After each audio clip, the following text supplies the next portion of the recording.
French inflation slows more than expected in October on energy and food drop.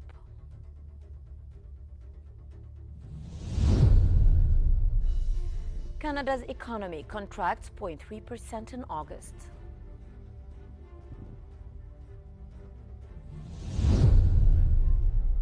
And APEC CEO Summit opens in South Korea, chaired by President Lee Jae-myung.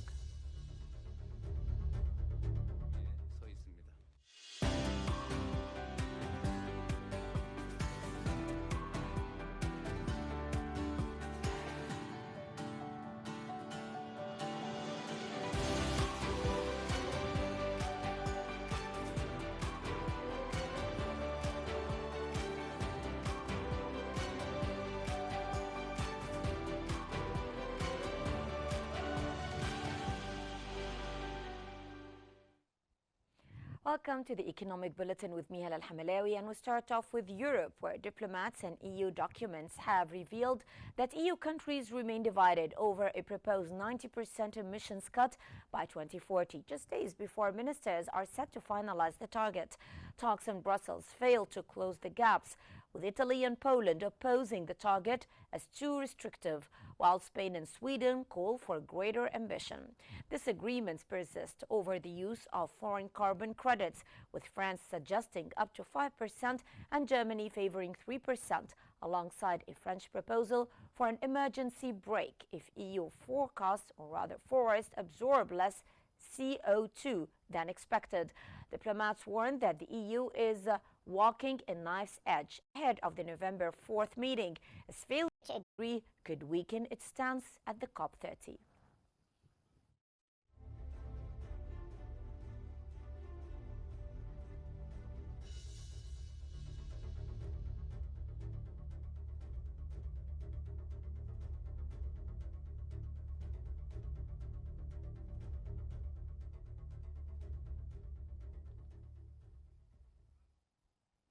Barclays has revised its outlook for the European Central Bank, now expecting it to keep the interest rates on hold in December and maintain its current stance through the end of 2026. This marks a shift from its earlier forecast of a quarter-point cut in December. The update follows the ECB's decision to maintain rates at 2% for the third straight meeting, with the bank describing policy as being in a good place. Barclays noted that the ECB shows very little conviction about future policy changes, signaling extended rate stability.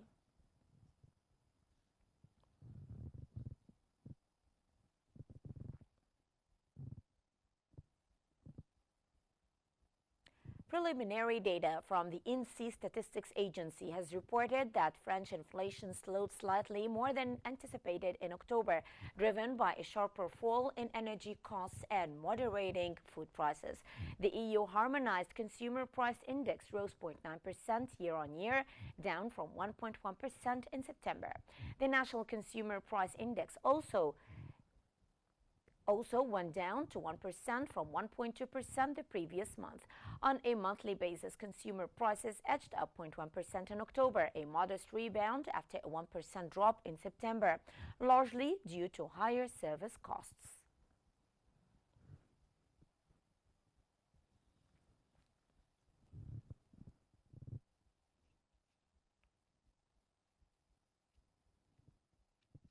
Lender Nationwide has revealed that British house prices rose 0.3% in October, exceeding economist forecasts and accelerating annual growth to 2.4%.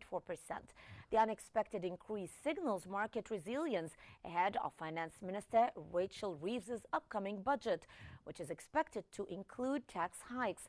Nationwide's chief economist noted that there is strength that comes despite high mortgage rates and a softening labor market, though he predicted modest improvement in affordability if borrowing costs decline as expected.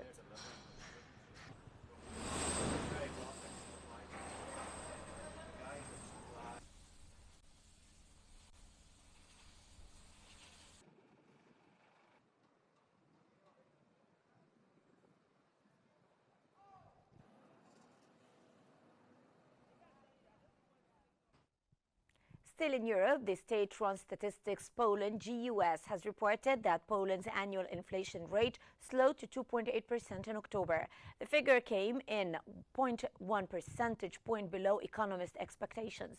The consumer prices had risen 2.9% year-on-year in both September and August, marking a modest but steady decline in recent months. The GUS noted earlier this year that it had updated its Consumer Price Index, or CPI, weighing system for 2025 to reflect changing consumption patterns. According to the government's budget, inflation is projected to average 3.1% next year, while the National Bank of Poland expects an average of 3.9% in 2025, easing to 3.1% in 2026 and 2.4% in 2027.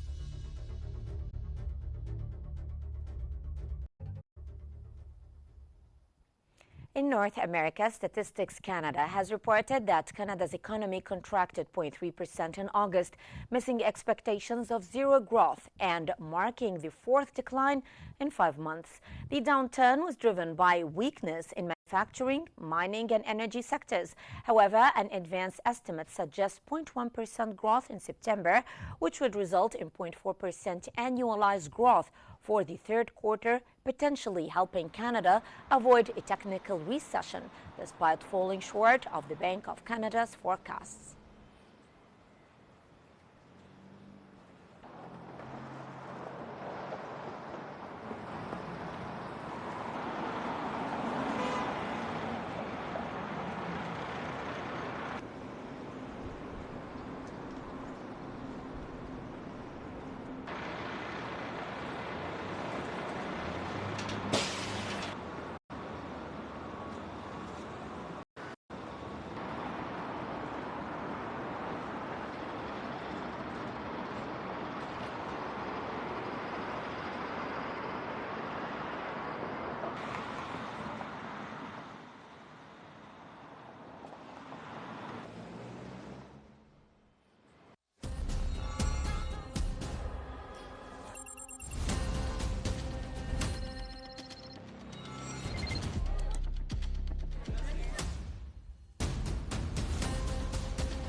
The APEC CEO Summit opened in Jeonju, South Korea, chaired by President Lee Jae-myung.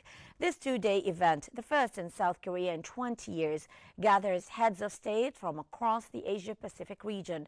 The summit's agenda focuses on regional integration, digital transformation, AI, and demographic challenges. President Lee urged cooperation and solidarity, while President Xi affirmed that China will not close the door to outside world and proposed a plan for inclusive globalization. A consensus-based Jeonju declaration is expected from the leaders.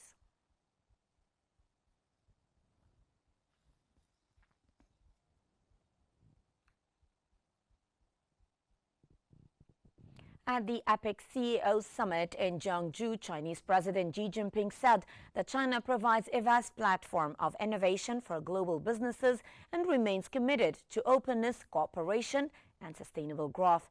Xi called on Asia-Pacific nations to strengthen solidarity and multilateralism amid global instability and outlined a 4-point plan focused on peace, openness, win-win cooperation, and inclusiveness.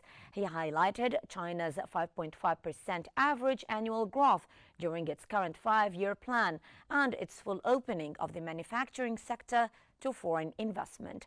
Xi also emphasized China's progress in green, digital, and smart industries, describing it as an ideal and promising destination for global investors.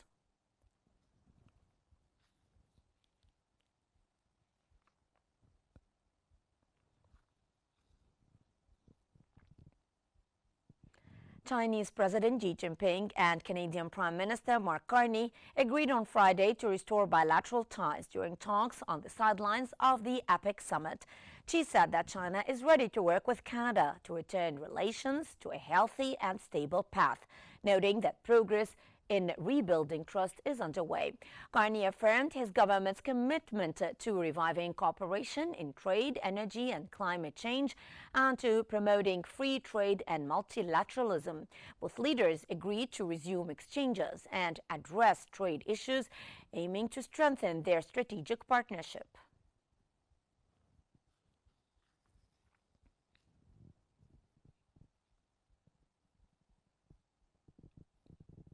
An official report has stated that China expects to maintain an average annual growth rate of 4.17% over the next decade to achieve medium-level developed economy status by 2035. The publication, which outlines proposals for the next five-year plan, features insights from central bank governor and finance minister. It highlights Beijing's focus on technological self-reliance, industrial modernization, and stronger consumption. Officials said that China is fully qualified to meet the target, supported by innovation and institutional reforms. The economy grew 5.4% annually between 2021 and 2024 and remains on track for 5% growth in 2025.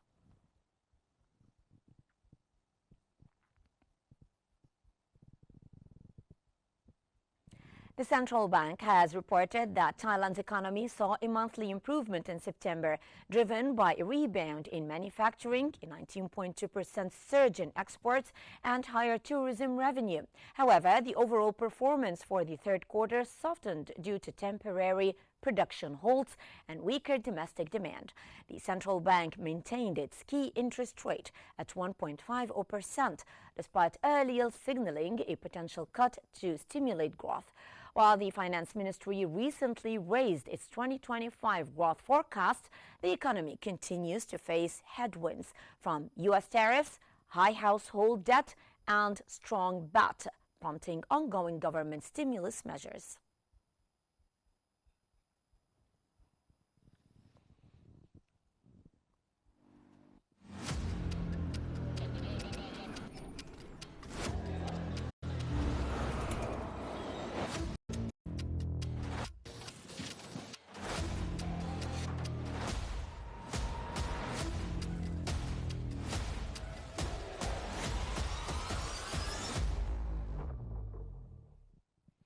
U.S. President Donald Trump confirmed that the United States will not restart trade negotiations with Canada, maintaining his position 1 week after abruptly canceling talks over a television advertisement aired by Ontario.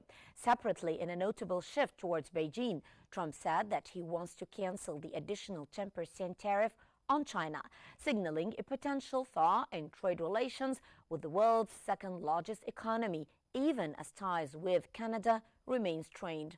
The contrasting moves leave the trade relations with America's northern neighbor in limbo, while opening a new chapter in the complex economic relations with China.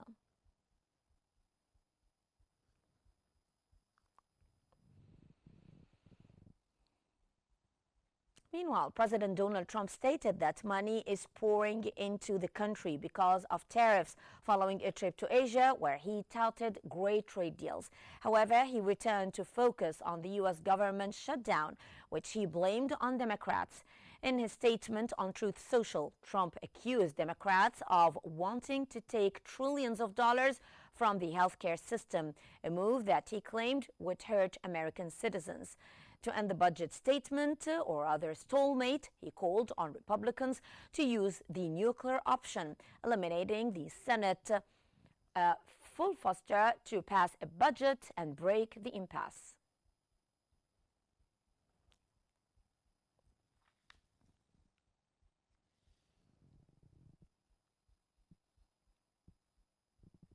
Two regional Federal Reserve presidents publicly challenged the central bank's recent rate cut, highlighting internal divisions over monetary policy.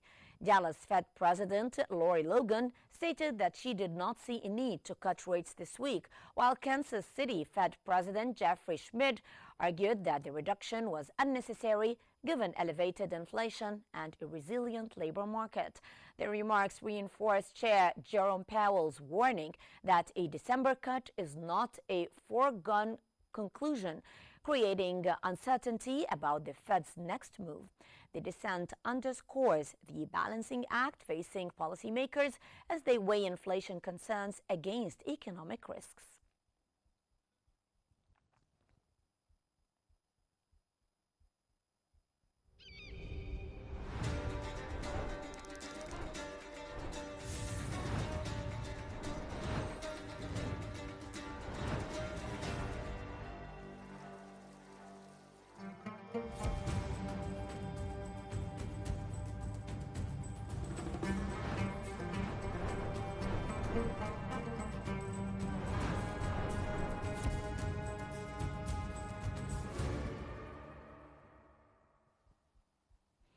Egypt's Minister of Planning and Economic Development, Rania Al-Mashot, has announced that the current fiscal year's economic and social development plan targets tourism and antiquities investments of about 116.2 billion Egyptian pounds, up from 72.4 billion Egyptian pounds in 2024-2025. Marking a 60.5% increase.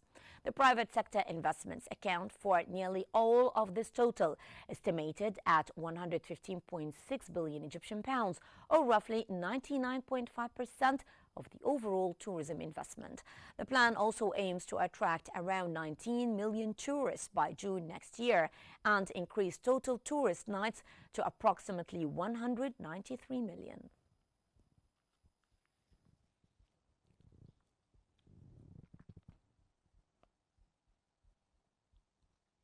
The Grand Egyptian Museum GEM has received the 2024 Best Project Worldwide Award from the International Federation of Consulting Engineers. The award recognizing the project's engineering and design. The federation cited the museum's conservation laboratories and visitor infrastructure in its announcement. The recognition comes as the museum prepares for its public opening near the Giza Plateau.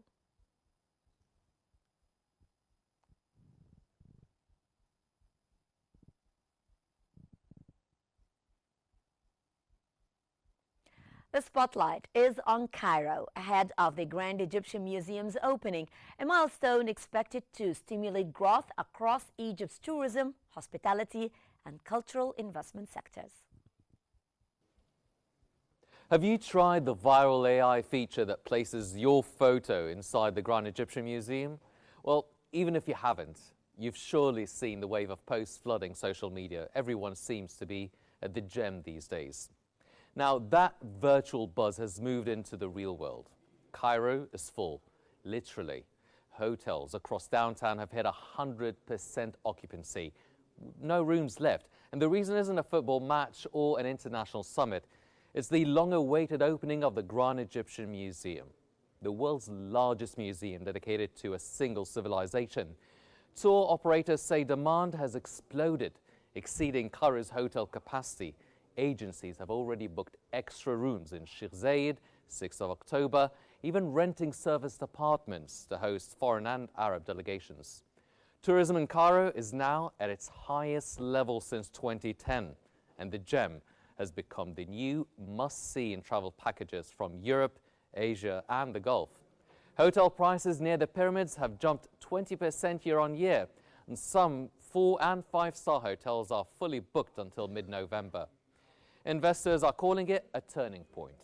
Now, according to Egypt's Tourism Investors Association, the GEM opening is redrawing the map for hotel investment in West Cairo. New luxury projects are already being planned around the museum and the pyramids, focusing on premium short stays, cultural tourism, and international conferences. Within 2 years, the area is expected to witness a surge in hotel rooms and hospitality ventures. And it's not just hotels. Restaurants and retails around the pyramids are already at full readiness, operating at over 100% capacity, according to the local business owners. New dining experiences are launching inside and around the museum, offering everything from authentic Egyptian dishes to international fine cuisine, blending with international cuisine. But beyond tourism, this is a national marketing moment. This isn't just an opening ceremony. It's a global showcase of Egypt, its history, creativity and future. Platforms like TikTok, with more than 1.5 billion users, will stream the event live. Hundreds of TV channels and news agencies will broadcast it worldwide. A global ad campaign that would have cost billions it paid for. Spanning 490,000 square meters, the Grand Egyptian Museum is 5 times the size of New York's Metropolitan Museum and twice as large as the Louvre or the British Museum. It houses 57,000 artifacts, including over 5,000 treasures of Tutankhamun, displayed across 7,500 square meters. The atrium of Ramses II alone spans 7,000 square meters, and the grand staircase rises to the height of 6 floors. The museum also includes 12 main galleries, a 5,000 square meter children's museum, and will welcome around 5 million visitors annually. The gem isn't just massive, it's award-winning. It's the first green museum in Africa and the Middle East, certified by Edge Advanced. It holds 8 ISO certifications in energy, safety, environment and quality. It won the Best Project Award 2024 and the Versailles Prize as one of the world's most beautiful museums. UNESCO calls it a unique opportunity to explore more than 5,000 years of ancient Egyptian history. Egypt's Grand Egyptian Museum reveals how culture becomes currency, history drives investment, and every visitor becomes an ambassador. Thank you so much, my dear colleague Hanise, for this amazing analysis. But we need further analysis, so we are joined from London by Dr. Ali Khurshid, Dean of Business and Economics, London University. Welcome to Q News, sir. Now, how important is the Grand Egyptian Museum's opening to Egypt's economy, particularly in terms of tourism revenues and GDP growth? Well, it's very exciting here in UK. People are in the streets and in the coffee shops and in everywhere. They are looking forward to the grand opening. And people ask me, when they know I'm originally Egyptian, they ask me how to have I ever been into the exhibition? When I tell them, well, I have been to the old one, which is the one in Tahrir Square. And they are surprised. They say, well, look, we need to go to Egypt. Can we find an accommodation? I said, well, try the online. And they come back and say, well, we tried, but everything is fully booked. Yes. So it's becoming extremely difficult for the tourists to find a place to come to Egypt. And that tells, obviously, how popular and how exciting is the Grand Exhibition is. So, but from an economic perspective, how do you see the economic revenue that would be generated from this event? Well, taking the economic revenue coming from the exhibition aside, but taking the economic factors for the Egypt as a whole, obviously every penny spent or every dollar spent in Egypt, it creates behind it an investment worth the same amount. So if the exhibition will generate, for instance, $1 million, there is investment coming behind it is $2 million. And that is what's happening with the economic value to whatever. It is a similar situation as if they have a first, or what you call it, first class film. If there is a film or a movie, new movie, come out in the UK, made in UK, it will generate twice as much revenue from the film, twice as much revenue as for the economy of the country. Here in the UK, I'm sure you are aware that is we have the monarchy, and the monarchy is the king and all the things attached, the palaces, the visits, the guard, and The all royal this. system, yes. Yeah, this is, they consider that is one way of generating economy for the whole country, Yes. which is true. When you have something like the Grand Egyptian exhibition, that will generate economy for the whole country, not just as an exhibition, but generate economy somewhere else. For instance, if someone wanted, to subcontract some of his products somewhere else, and he will listen to the exhibition, the grand exhibition, say, "Oh, Egypt could be a good place to manufacture there." Then he will look further and Yes, because further. this, Dr. Ali, you're touching a very important point. I was just going to ask you, beyond tourism, which sectors stand to benefit most from this national project, and how does it fit into Egypt's broader investment landscape? Let me put it this way: it's unlimited. The amount in investment will expected to come to Egypt because of the exhibition. When Egypt become the word in the news during at least the last month, and during this month, and during the time to come until Christmas, the word Egypt will hit in every investor's head to say, well, look, Egypt has got something to offer. Let me go and explore. But without the word Egypt coming into the news, he will have like a global map to look for somewhere else to get manufactured. When word Egypt is announced in the news 5 times a day, everyone wanted to look for a new manufacturing, a new product, or wanted to buy oil or buy minerals or buy anything. He will look straight away, come to his head, oh, I want to go to Egypt and see what they offer, because Egypt is everywhere around. Yes. When Egypt, the word EGBYT is in the news, economy will be generated automatically. So many describe Gem as more than a museum, a symbol of Egypt's cultural strength.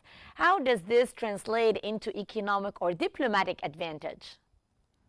Well, I think I know not many people like to hear that, but the word economy is generated from trade, buy and sell.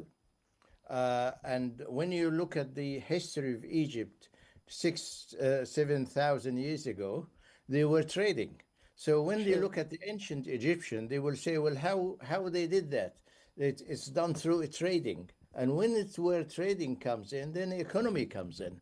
Then everybody research back and find out that the ancient Egyptian had some form of economic system whereby they built all these tombs, all these pyramids, all this magnificent architecture, etc. So there must be at that time the economy was flourishing.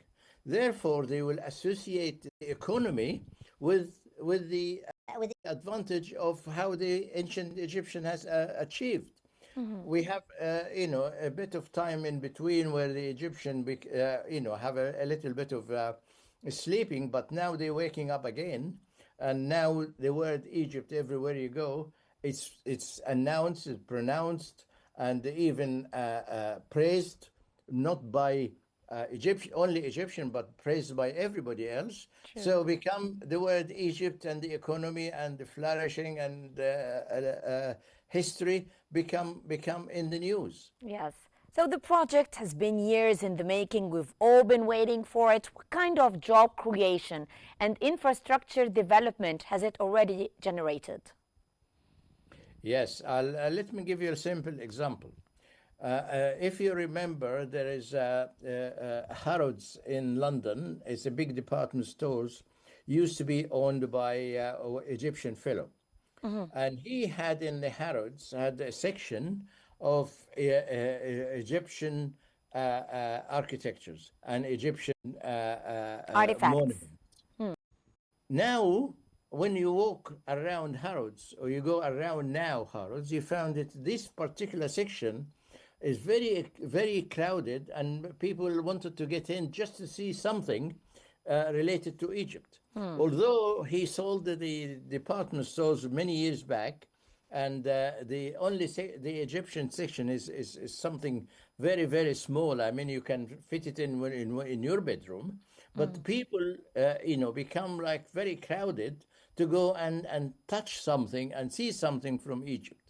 So that is what really I know it's not directly answer your question, but this is tell you that is the word Egypt. The amount of passion Egyptian. that the world has for Egypt. Yes. Exactly. Yeah. Yes.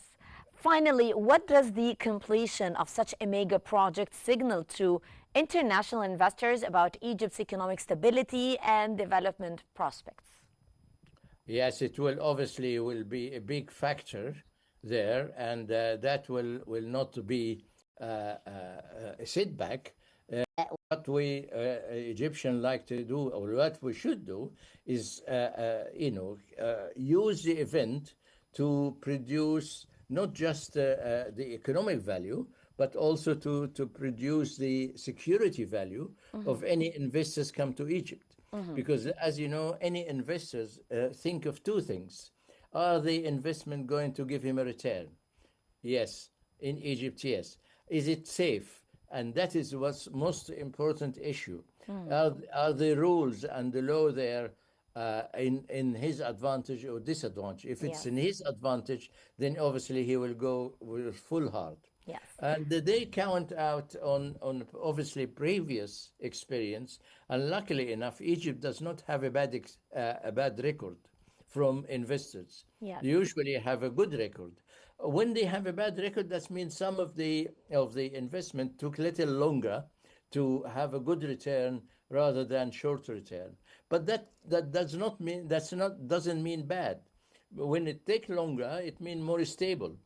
Yes. When it's not like a hit and run and go and make a profit and run away. No, it's a mature. It's it's a mature process. Yes. It's like to have it longer and more secure. And now I think the government are aware of that, and they're putting everything together to encourage more investors to come in. Yes. Well, I'd like to thank you so much from London. That was Professor Ali Khurshid, Dean of Business and Economics, London University. Thank you so much, Professor, for your insights. Ladies and gentlemen, this brings us to the end of our economic bulletin, and here is what we have been covering. French inflation slows more than expected in October on energy and food drop.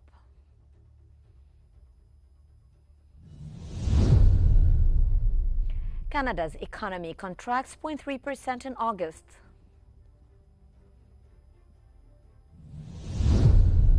And APEC CEO summit opens in South Korea, shared by President Lee Jae-myung. And this concludes our economic bulletin. Don't forget to follow Q News on YouTube, Facebook, X, Instagram, and TikTok at Q News EG to always stay informed. I'm Hala Al-Hamlawi. Thank you so much for watching.